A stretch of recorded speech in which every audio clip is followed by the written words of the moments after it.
안녕하세요, 시청자 여러분. 하나님의 말씀을 값없이 전해드리는 하나님의 나라 방송입니다. 오늘은 여러분들과 함께 예배에 대해 말씀을 나눠보려고 합니다. 대다수의 교인들은 주일마다 예배를 보고 있지만 하나님께서 원하시는 진정한 예배가 따로 있다는 사실을 잘 모르고 있습니다. 성경을 보면 예배의 기원은 구약 성경에 잘 나와 있는데요. 지금부터 3500년 전 하나님은 모세를 통해 당신께 예배로 알려진 제사를 드리라고 하셨습니다. 당시 예배는 1년 되고 흠이 없는 양이나 염소와 같은 짐승을 잡아 드리라고 하셨는데 아무 날에나 드리는 것이 아니라 안식일과 속죄일 같은 정해진 날에 드려야 합니다.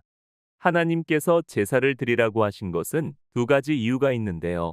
하나는 백성들의 죄를 짐승에게 넘겨서 죄를 사해 주시기 위한 목적이었고, 또 다른 하나는 백성들의 죄로 더럽혀진 성전을 깨끗하게 씻어내기 위해서였습니다.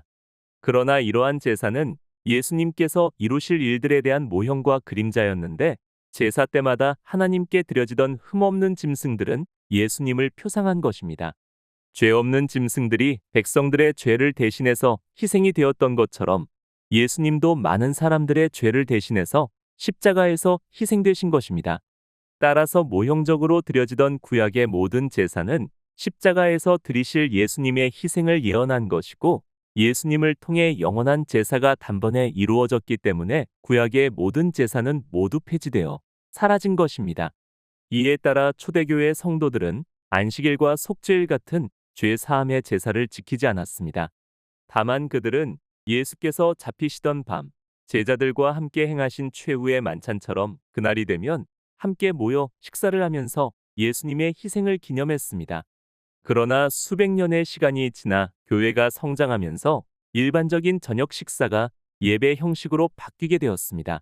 예수께서 제자들과 함께 부르신 노래는 예배의 찬양이 되었고, 먹고 마셨던 만찬은 거룩한 성찬식이 되었으며, 식사 자리에서 제자들에게 하신 말씀은 목사님들의 설교가 되었습니다. 그리고 자리에서 일어나시기 전 제자들을 위해 베풀었던 축복 기도는 폐회 기도로 자리를 잡았습니다. 그런데 1년에 한 번 행해지던 성만찬이 어느 순간부터 일주일에 한 번 일요일에 행해졌는데, 일요일에 성만찬을 행한 것은 예수께서 일요일에 부활을 하셨다고 믿었기 때문입니다. 따라서 이때부터 주일 예배가 만들어진 것입니다. 그리고 주일을 더욱더 거룩하게 지켜야 한다며 준비 예배를 만들었는데, 그것이 3일과 금요일 예배입니다.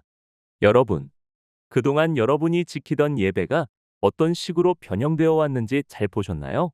그렇다면 하나님께서 이러한 예배 형식을 기뻐 받으실까요? 이미 말씀을 드린 바와 같이 예배의 목적은 백성들의 죄 사함과 성전의 정결함을 위한 것입니다. 예배는 성전에서 드려야 하는데 구약에는 하나님의 성전이 건물로 만들어졌습니다. 그러나 신약에는 건물이 아니라 성령을 받은 성도들의 몸이 하나님의 성전입니다. 따라서 성전된 성도들의 마음을 깨끗이 하고 어려운 사람들에게 선행을 베푸는 것이 하나님께서 원하시는 참된 예배가 되는 것입니다. 이 말씀에 많은 은혜가 있길 바라면서 우리 주 예호슈아님의 이름으로 기도드립니다.